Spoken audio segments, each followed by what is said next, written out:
네, 안녕하세요. 정고수의 땅 따먹기 정진관입니다. 오늘은 부동산 안전 등반 사당역 복합환승센터에 대해서 알아보도록 하겠습니다. 부동산은 무조건 교통 플러스 인구죠. 교통이 좋은 곳엔 사람이 몰리게 되어져 있고 이미 사람이 많은 곳이라고 하면 정부에서 반드시 엄청난 예산을 투하해서 좋은 교통편을 넣어주게 되어져 있다.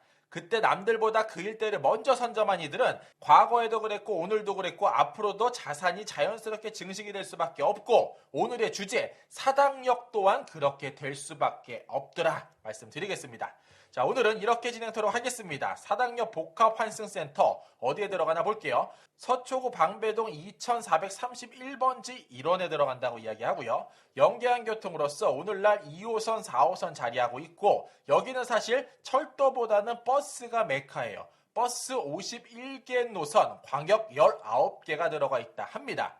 사업 내용은 이렇죠. 경기도 남부와 서울을 잇는 관문인 사당역에 버스 정류장, 환승주차장, 상업시설 등 복합환승센터를 구축할 필요가 있다. 사업기간은 24년부터 28년까지고 예산이 무려 8,251억 원이 잡혀져 있습니다. 자, 이 모든 내용은 대광위에서 발표한 자료죠. 제3차 환승센터 및 복합환승센터 구축계획에서 발췌한 내용이 되겠습니다. 자, 다음으로 오늘날 휘몰아치고 있는 부동산 파도 어떻게 흘러가는지 짤막짤막하게 핵심 알아보도록 하겠습니다. 출발하겠습니다. 자, 사당역 복합환승센터 바로 한번 출발해볼게요. 먼저 환승센터가 있고 복합환승센터가 있어요. 개념 정리부터 하면은 이렇습니다. 환승센터 같은 경우에는 환승 편의시설, 환승 정류장, 환승 주차장 등이 들어가 있는 곳을 의미하고 복합자가 앞에 붙게 되면은 이 시설과 더불어서 상업, 업무, 공공시설까지 함께 들어가는 것이 되겠다. 즉 복합자가 앞에 붙으면은 예산도 엄청나게 많아지고 엄청난 고층 건물이 그을 때 들어갈 계획을 품고 있더라라고 말씀드릴 수 있을 것 같고요. 자, 수립 목적은 간단합니다. 오늘날 도로와 철도를 엄청나게 깔고 SOC라는 명목으로 예산을 투하했지만 교통 혼잡은 심화되고 여전히 효율성이 떨어진다는 평을 받고 있기 때문에 이를 획기적이고 극대적으로 효율성을 높이고자 한 것이 바로 환승센터, 복합환승센터가 되고 앞으로 공유 모빌리티, 전기 수소차, 자율주행차, UAM 등 미래 교통편까지 고려해서 이 일대를 천지개벽을 할 것이다. 즉 기존에 있는 시설과 더불어 앞으로 만들어질 하늘길까지도 머금을 곳이 앞으로 32개소다 말씀드리겠고요. 자, 빅피처는 이렇게 흘러가죠. 그 앞쪽에 철도가 흐르고 이 지하에는 철도가 한 개뿐만 아니라 2개, 3개, 4개, 5개 GTX까지 꽂히고 그 위쪽에는 멋지게 트램 달리고요. 그 트램이 멈추는 그 앞쪽에는 자동차가 다니고 찻길 바로 옆쪽에는 엄청난 고층 건물들이 들어서며 그 옥상에는 UAM이 날아다니는 시설. 이게 앞으로 대한민국 32개소 그 중심에 자리할 예정이다 말씀드리겠습니다. 오늘의 주인공 사당역 복합환승센터 같은 경우에는 조감도가 이렇게 나와져 있습니다. 오늘날 이곳 가서 보면은 빗물 펌프장 같이 이렇게 커다란 시설 하나 들어가 있어요. 텅 비어져 있는데 이곳이 앞으로 이렇게 바뀔 예정이다. 자, 지도로 한번 봐볼게요. 서초구 방배동 2431번지를 찍으면 바로 요곳이 나오고요. 사당역 우측 아래 3시에서 6시 방향 쪽이 나오게 됩니다. 이곳을 중심으로 도보 10분 거리를 한번 동그라미 그려봤어요. 그랬더니 사당역 부근은 역시나 도심의 중심이죠. 대부분 주거지가 자리하고 있고 역 바로 앞쪽에 십자가 모양으로 상업지로 구성이 되어져 있다 말씀드리겠고요. 자, 1983년 12월 17일 날 2호선 사당역 개통했고 1985년 10월 18일 날 4호선 사당역이 교차하게 되었습니다. 그 위쪽으로는 보시는 바와 같이 동작대로 흐르고 있고요. 과천대로가 흐르게 되죠. 동작대로와 과천대로 그 아래쪽에 4호선 존이 다니고 있다. 상상하시면 될 것 같고요. 이 도로를 중심으로 우측은 서초구, 좌측은 동작구다 말씀드릴 수 있겠습니다. 그리고 자, 오늘의 주인공 복합환승센터는 바로 이 별표 자리, 이곳에 들어갈 예정이다. 사실 사당 같은 경우에는 지하철뿐 아니라 좀 전에 말씀드렸던 것처럼 버스의 요충지라고도 말할 수 있는데, 자, 미래의 부동산을 상상할 때 이렇게 생각하시면 조금 쉬워요. 오늘날은 사람이 별로 안 다니는데 앞으로 엄청나게 많이 다닐 곳, 오늘은 공기가 매우 맑은데 앞으로 탁해질 곳, 오늘은 차가 별로 안 다니지만 앞으로 엄청나게 막힐 곳, 오늘은 판자촌이나 농지, 임야 등으로 구성이 되어져 있는데 앞으로 엄청난 고층 건물이 들어갈 곳, 그곳을 남들보다 먼저 할 수 있다면 어떨까요? 더불어서 이 모든 기준에는 인구수라는 기준이 잡혀져 있어요. 사람이 없다가 늘어날 곳, 이렇게 해석해 볼 수 있는데, 이 사당역을 중심으로 보면은 이렇게 1번서부터 12번까지 총 12개 출입구가 빠져 있습니다. 자, 1번, 2번, 3번, 4번, 5번, 6번, 7번, 8번, 9번, 10번, 11번, 12번 이렇게 시계 방향으로 뺑 둘러서 출입구가 나와져 있는데, 자, 사당역 복합환승센터 같은 경우에는 이곳 일대에 지하철이 추가적으로 꽂힐 계획은 없습니다. 그러면 오늘날 굉장히 많이 다니는 버스, 그 정류장을 이곳에 집중화할 계획이다라고 해석해 볼 수 있는데, 사람이 최소화 다니고 앞으로 엄청나게 많아질 곳을 한번 찾아보자고요. 자, 1, 2번 출입구죠. 이쪽 방향, 오늘의 주인공 별표가 있는 곳입니다. 이곳 같은 경우에는 서초 17번 버스 하나 다녀요. 마을버스 하나 다니고 있고요. 자, 넘어와서 3, 4번 출입구 같은 경우에는 셀 수도 없네요. 너무나도 많은 버스들이 움직이고 있고요. 여기에 광역버스도 들어가 있고 마을버스뿐만 아니라 도심을 달리는 버스들 굉장히 많이 들어가 있습니다. 자, 다음 5, 6번으로 넘어가 봐도 대략 10개 이상 되는 버스 다니고 있고, 7, 8번으로 넘어가도 한 12개 정도 되나요? 다니고 있습니다. 자, 다음 90번 출입구로 넘어가 봐도 대략 봐도 한 20개에서 30개 정도 다니는 것 같고요. 11번, 12번으로 넘어가 봐도 대략 10개 이상 다니고 있는 모습을 확인해 볼 수 있어요. 자, 다시 한번 상상을 해보자고요. 3번, 4번서부터 11, 12까지는 오늘날 버스가 제법 많이 들어가 있고, 그 중에 핵심인 3, 4번 쪽에 이렇게 엄청나게 많은 버스가 다니는데, 복합환승센터는 이곳에 만들어진대요. 1, 2번 쪽에. 그러면 내가 부동산을 앞으로 투자하거나 거주할 목적으로 들어간다, 장시간 동안의 계획을 하고 있다라고 하면 저 같으면은 1, 2번 쪽으로 묻는 게 어떨까? 정고수의 자산이라면 아마 그렇게 판단할 것 같습니다. 참고해 보시면 좋을 것 같고요. 바로 이 별표 자리, 이곳으로 들어갈 예정이다. 관련해서 뉴스 한번 찾아볼게요. 사당역 복합환승센터 개발 좋지만 임대는 싫어요 라고 이야기하죠. 내용은 이렇습니다. 1, 2번 출입구 뒤편에 넓은 공터가 자리해 있는데, 이곳 일대를 국토부가 복합환승센터를 만든다고 하고, 왜 지역 사람들은 이쪽에 임대라는 문구가 들어가는 것이냐라고 했더니, 행복주택, 역세권, 청년주택, 임대주택 등이 들어가면 부동산 시장을 좀 흐릴 수도 있다라는 의견이 지배적이에요. 나는 비싼 집을 주고 어렵게 돈을 모아서 이 집을 장만해서 이 정도 생활과 수준을 유지하고 싶은데, 옆집에 그렇지 않은 사람이 들어오는 게 그닥 달갑지 않다라는 의견으로 해석해 볼 수 있죠. 또 하나 뉴스 볼게요. 복합환승센터 사업의 새바람 솔솔이라는 기사 제목이 되겠고요. 이곳에 얼마나 많은 사람들이 다니고 이곳 일대에 얼마나 많은 상가가 들어가 있는지 나옵니다. 사당역 같은 경우에는 교통의 요충지로서 행정안전부에 따르면 사당역 인근 상가가 약 1172개나 들어가 있다고 합니다. 이는 동작구에 있는 노량진역과 비슷한 수준이라고 이야기하고, 신대방 삼거리보다는 조금 못하다고 이야기하죠. 자, 사당 같은 경우에는 일평균 이용객 수가 14만 8,872명이나 되고, 버스 환승객 수가 46,413명이나 된다고 하죠. 4호선 승하 차량으로만 따져도 47개 역 중 8위고, 2호선 같은 경우에는 총 50개 역 중에 11위를 달리고 있다고 합니다. 즉, 엄청나게 많은 교통편이 크로스되고 사람도 많이 타고 내리는 존이 되겠다. 자, 오늘날 현장은 이렇게 생겼습니다. 빗물 펌프장 같은 게 들어가 있고요. 이 일대가 앞으로 천지개벽할 예정이다. 참고해 보시면 좋을 것 같습니다. 자, 어떻게 들어가나 봤더니, 자, 용적률 건폐율 최고로 뺄 것 같아요. 왜 뺄 수밖에 없냐? 이곳이 오늘날 나라 땅이기 때문이죠. 지하 9층이고 지상 26층 규모로 만든다고 이야기하고, 복합환승센터와 더불어서 SH 주도로 공공주택도 잔뜩 는다. 이러한 흐름 다시 한번 체크해 볼 수 있었습니다. 자, 사당역 복합 환승센터 부지 누구 땅인지 한번 등기부 떼봤어요. 그랬더니 서초구 방배동 2431번지 바로 이곳이죠.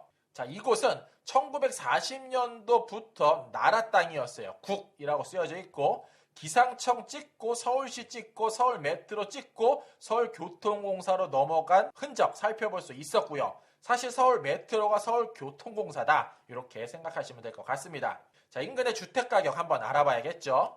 사당역을 중심으로 흐름 한번 체크해 봤더니 30에서 40평대 대장주 아파트로 한번 살펴봤어요.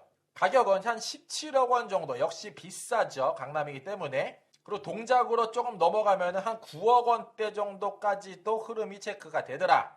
역시나 대한민국 집값 미쳤기 때문에 2배 이상 뛴 그래프 체크해 볼 수 있었습니다. 이게 앞으로 조금씩 조정받겠죠. 자, 조금 더 커다란 위성사진으로 보면은 1, 2번 출입구 앞쪽에 사당역 빗물 저류조라고 쓰여져 있는 이곳, 더불어서 공용주차장까지 천지개벽을 앞두고 있다. 참고하시면 좋을 것 같습니다. 바로 이러한 시설이 들어갈 것 같다. 다시 한번 강조 드릴게요.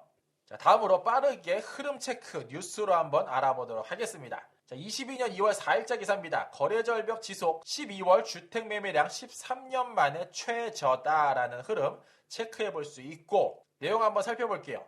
지역별로 수도권과 지방에서 모두 매매량이 감소했다. 지난해 12월 수도권 주택 매매 거래량은 21,573건으로 전달 대비 무려 18.2%, 전년 동기 대비 무려 65.9%나 줄었다고 해요. 자, 서울 같은 경우에는 6,394건으로서 전월 대비 18%, 전년 동기 대비 60.5%나 감소했다. 자, 여기서 한번 진지하게 생각해 볼 건 이겁니다. 왜 이렇게 사람들이 집을 안 사고 이 수요라는 게 서울 같은 경우에는 어느 정도 사실 기준치가 있었어요. 그것도 이미 넘어섰고 그 기준치가 IMF랑 비슷하다는 통계 자료가 굉장히 많이 나오고 있어요. 즉 확실히 꺾였음에 틀림없다. 그런데 앞으로 더 꺾일 수밖에 없는 신호탄 터집니다. 올해 46만 호 분양을 앞두고 있고요. 예년 대비 30% 증가 공급 폭탄이 터진다고 하죠. 자, 다 완성된다는 뜻이 아닙니다. 분양만 한다는 뜻인데 이 분양이라는 게 사람 심리를 참 줬다 폈다 해요. 오늘날 비싼 집을 주고 사느니, 비싼 금리를 주고 사느니 조금 더 기다렸다가 한 5년 정도 기다렸다가 절반 가격에 들어갈 수 있다면 당연히 후자를 선택할 수밖에 없다는 거죠. 그것 때문에 앞으로 더욱더 하락세는 빨라질 수밖에 없다. 자, 수도권과 전국을 빌어서 전체 주택 입주 희망뿐만 아니라 아파트 입주 전망까지도 우상향 곡선을 그리고 있다. 공급 폭탄을 앞두고 있다. 자, 이 내용 정보수가 한 편 따로 만들었죠. 2030년 아파트 1+1 시대 열린다라는 주제로 만들었어요. 오늘날 10억 원인 아파트 5억이면 살 수 있는 세상이 올 수도 있을 것 같고요. 70평대, 60평대 아파트 사면은 15평에서 20평대 아파트를 껴서 줘야 되는 사정이 발생할지도 모르겠다. 이렇게 한 편 제작했으니까 참고하시면 좋을 것 같습니다. 자, 다음 기사입니다. 집값 빠지나 전국 미분양 주택 3개월 연속 증가하고 있다고 하죠. 오늘날 분양시장 찬바람 휘몰아치고 있습니다. 자, 주택시장에 가장 큰 영향력을 미치는 게 단연 대통령이 아닐 수가 없습니다. 그들의 정책 방향에 따라서 대한민국 부동산판이 왔다 갔다 하는데 자, 주요 대선 후보 두 분이시죠. 두 분의 색깔이 달라도 너무 달라요. 자, 이재명 후보 같은 경우에는 통제 카드를 꺼냈고 윤석열 후보 같은 경우에는 자유화라는 카드를 꺼냈어요. 자, 그러면 과거 정부를 빌어서 통제와 자율 둘 중에 어떤 게 부동산 하향 조정을 했나, 안착을 시켰나, 높은 가격을 끌어당겼나 한번 체크해 볼 필요가 있는데 통제라는 말과 비슷한 게 뭐냐? 강화라는 의미로도 해석할 수가 있죠. 부동산세 도입, 실거래가 신고 의무, DTI 도입, 재건축 초과이익 환수제 도입, 이재명 후보가 잘한다고 이야기하는 그것들이에요. 이와 똑같은 게 문재인 정권이었고 자율화랑 비슷한 말을 어떻게 해석해 볼 수 있나? 규제 완화라고도 해석해 볼 수 있고요. 고가주택 기준 상향, 규제지역 해제, 세금 규제 완화, 토지거래 허가구역 해제, 양도세, 취득세 면제, LTV, DTI 규제 완화, 재건축 연한 완화, 공유형 모기지 확대 등 그 정권별 색깔별로 너무나도 확연하게 부동산 판이 갈렸습니다. 그러면 앞으로 이 두 후보 중에 한 분은 어쨌든 대통령이 될 것 같은데 실질적으로 부동산 안정화를 시킨 그분은 이 두 분이심에 틀림이 없어요. 데이터가 이야기해주고 있죠. 규제 완화 카드가 부동산 안정화를 시켰다라는 건데 3월 대선 이후에 어떻게 판이 갈릴지 귀 쫑긋 세울 필요가 있을 것 같습니다. 자, 다음 재미난 뉴스입니다. 독도 공시지가 80억 원에 육박했다고 하고요. 10년 만에 6배나 상승했다고 해요. 자, 기사 내용 한번 읽어보겠습니다. 독도의 공시지가는 매년 크게 오르고 있다. 11년도에 10억 7,400만 원에 불과했던 독도 땅이 16년도에 처음으로 50억이 넘었고 이제는 80억 원을 돌파를 했다. 10년 전과 비교해서 무려 6배나 넘게 올랐다라고 이야기하죠. 이러한 재테크 세상에 몇 개나 있을까 생각이 들고요. 자, 그러면 공시지가는 누가 어떻게 정하고 과연 매년 한 해도 빠짐없이 올랐을까 한번 생각해 봐야겠죠. 그래서 한번 찾아봤습니다. 공시지가는 어떻게 정하나요? 라는 주제인데 공시지가 얘기만 나오면은 이 땅 빠지지 않습니다. 바로 우리나라에서 가장 높은 공시지가를 자리하는 그곳이죠. 명동의 네이처 리퍼블릭 그 자리가 되겠는데 땅값이 1제곱미터당 8,600만 원이나 한다고 합니다. 더불어 가장 싼 땅은 전남 진도군 조도면 가사도리 땅으로서 1제곱미터당 120원이라고 해요. 17년도 기준이고요. 자, 그러면 이러한 공시지가 언제부터 본격적으로 시작이 됐나? 2004년도부터 매년 개별 토지 가격을 발표를 했다라는 흐름 알아볼 수 있었고요. 자, 정부가 전국에 있는 모든 땅값을 조사할 수는 없어요. 그래서 전국의 대표성을 갖는 50만 필지를 골라서 표준 공시지가를 잡고 더불어서 각 시군구가 개별 공시지가도 조사한다고 합니다. 자, 이는 감정평가사가 직접 현장 조사를 통해서 산정한다고 하죠. 토지의 특성상 땅값 형성 요인을 조사한 뒤 분석하고 국토부 장관이 최종적으로 결정, 고시를 하는 게 바로 공시지가다. 자, 구체적인 흐름은 이렇게 흘러갑니다. 개별 토지 특성 조사를 시군구에서 하고 토지가격 비준표 적용을 토지 특성에 따라서 각자 하고서 가격 산정을 하는데 이때 자동 선정 프로그램이 돌아가고 토지 소유자의 의견 청취, 감정평가사 검증, 시군구 부동산평가위원회 심의, 결정 고시 등으로 진행이 된다. 그 이후에도 이의가 있으면 신청을 하고 이를 처리하는 순으로 흘러간다고 하죠. 그래서 과거 정권부터 오늘날까지 한번 공시지가에 대한 흐름을 살펴볼게요. 지난 10년간 개별 공시지가는 어떻게 변동됐나라는 흐름인데 쭉 보시면 대부분 위쪽으로 향하고 있어요. 즉 가격이 올랐다. 그런데 재밌는 거 하나 있습니다. 2009년도에만 떨어졌어요. 바로 이 기간이 되죠. 이 전년도에 미친 듯이 올랐으니까 어느 정도 안정화를 시켰다라고도 평가해 볼 수 있는데 다시 한번 정권별로 보면 이렇습니다. 2003년부터 8년 여기까지죠. 노무현 정권 그리고 13년도까지 요 일대입니다. 이명박 정권 그리고 13년부터 17년도까지 박근혜 정권 즉 규제 완화 카드를 꺼내면은 토지 시장, 아파트 시장은 다운된다. 가격이 깔아앉는다. 그리고 강화 카드를 꺼내시는 분들은 보시는 바와 같이 말도 안 되게 지가가 상승이 된다. 그래서 이 표에는 나타나지 않은 문재인 정권 공시지가 어떻게 표기되나 한번 볼게요. 자, 21년 12월 22일자 기사고요. 문재인 정권 때 공시지가가 2년 연속 10%대 인상이 됐고요. 표준지 주택도 7%나 끌어올렸습니다. 자, 역대 정권별 땅값 상승 금액 목소리로 이야기하면 이렇죠. 김대중, 노무현, 이명박, 박근혜, 문재인 이렇게 이야기해 볼 수 있을 것 같습니다. 자, 이렇게 정책을 펼치는데 이게 진정 서민을 위한 건가? 정보수는 그렇지 않다라의 한 표 던져보겠습니다. 자, 마무리하겠습니다. 사전에 공시지가라고 검색을 해보면 이렇게 정의를 하죠. 국토교통부 장관이 조사평가하여 공시한 토지의 단위 면적을 제곱미터당 가격으로 표기한 것이다 라고 이야기하는데 한번 이렇게 생각을 해볼게요. 공시지가는 국토부 장관이 조사평가 후 공시하게 되죠. 이러한 힘과 직위를 가진 국토부 장관은 대통령이 임명합니다.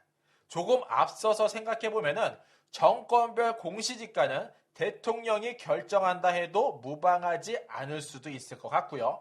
실제로 과거 4명의 대통령 통계만 보더라도 이는 사실임에 틀림이 없다는 결론에 도출함에 부족함이 없을 것 같아요. 그러나 이렇게 오늘날 오른 공시지가는 결국 해당 부동산을 소유하는 소유자에게 부담으로 다가오게 되고요. 이러한 부담은 결국 세입자들에게 고스란히 전가되고 있는 게 오늘날 현실이고 눈으로 보고 있습니다. 여기에서 가장 많은 이들의 공감을 이끌어낼 수 있는 것, 세입자들에게 공감을 이끌어내는 것, 가지지 못한 자들에게 이끌어낼 수 있는 공감, 그 핵심 키워드가 어쩌면은 부동산 투기 세력 척결이라고 이러한 명목을 앞세워서 정부가 움직이지만 그게 진정 서민들을 위한 것인지는 과거 한 15년 정도를 훑어보면 그렇지 않을 수 있겠다라는 생각, 의심을 아니해 볼 수 없죠. 자, 정치인들은 앞다르고 뒤다르다라고 이야기하지만 우리 개인 같은 경우에는 투자를 하기 위해서 열심히 일을 합니다. 그래서 종잣돈을 모아서 어디든 투자해서 자산을 증식시키기를 힘써요. 그러면 투자와 투기의 차이는 뭘까요? 자, 3월에 있을 대통령 후보자들께 감히 제가 말씀드립니다. 내로남불 입으로만 외치지 말고 진짜 시장 구조와 국민들이 원하는 게 무엇인지 조금 더 깊이 고민하고 해결해 주셨으면 하는 바람이고요. 이 부분 정고수 정부에게 강력하게 호소합니다. 더불어서 그래도 불안하다 하시는 분은 이곳이죠. 32개소 서울 경기권 환승센터 및 복합 환승센터를 잡아보시는 게 어떨지 이렇게 조심스럽게 권면드리며 이 시간 마무리토록 하겠습니다. 이상으로 정고수였습니다. 안녕.